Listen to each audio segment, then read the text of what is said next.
ইতিমধ্যে সন্মানীয় সভাপতি সাধাৰণ সম্পাদকে ক'লে কথাখিনি।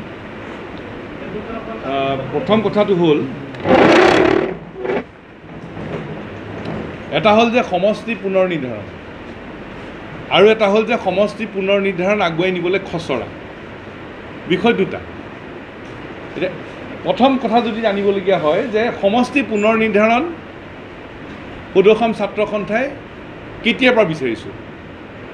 আমি আজি 2023 বিচৰা নাই। সদৌ অসম ছাত্ৰ সন্থাই যেতিয়া ঐতিহাসিক অসম আন্দোলন হ'ল, অসম চুক্তি যেতিয়া 85 চনত যেতিয়া সম্পাদিত হ'ল, তেতিয়া 1986 চনত সদৌ অসম ছাত্ৰ সন্থাই অসমৰ বিভিন্ন গুণী জ্ঞানী ব্যক্তিৰ পৰা পৰামৰ্শ লৈ অসম চুক্তিৰ 6 নম্বৰ দফা অনুসৰি কেনেধৰণৰ সাংবিধানিক ৰক্ষা কৱচ অসমৰ খিলঞ্জীয়া মানুহৰ প্ৰয়োজন, সেই সম্পৰ্কত স্মাৰক পত্ৰ সেই সময়ত দেশৰ প্ৰধানমন্ত্ৰীৰ হাতত পেছ কৰা হৈছিল। 1986 চনতেই সদৌ অসম ছাত্ৰ সন্থাই তেতিয়াৰ প্ৰধানমন্ত্ৰীৰ হাতত অসমৰ খিলঞ্জীয়া মানুহৰ সাংবিধানিক ৰক্ষা কৱচ সম্পৰ্কত পৰামৰ্শ পেছ কৰিছিল, দাবী পেছ কৰিছিল। অসম চুক্তিৰ 6 নম্বৰ দফাৰ আধাৰত সেই দাবী পেছ কৰা হৈছিল। যিমানবোৰ পৰামৰ্শ দিয়া হৈছিল তাৰে ভিতৰত এটা অন্যতম পৰামৰ্শ আছিল অসমত সমষ্টি পুনৰ নিৰ্ধাৰণ হ'ব লাগে।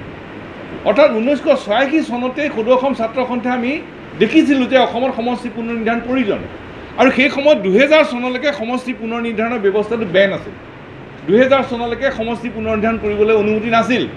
আমি বিচাৰিছিলোঁ যে অসম চুক্তিৰ 6 নম্বৰ দফা অনুসৰি সাংবিধানিক ৰক্ষা কৱচৰ এটা দফা হিচাপে আমি এটা স্পেচিয়েল বিশেষ পাৰ্মিশ্যন লৈ অসমত সমষ্টি পুনৰ নিৰ্ধাৰণটো হ'ব লাগে।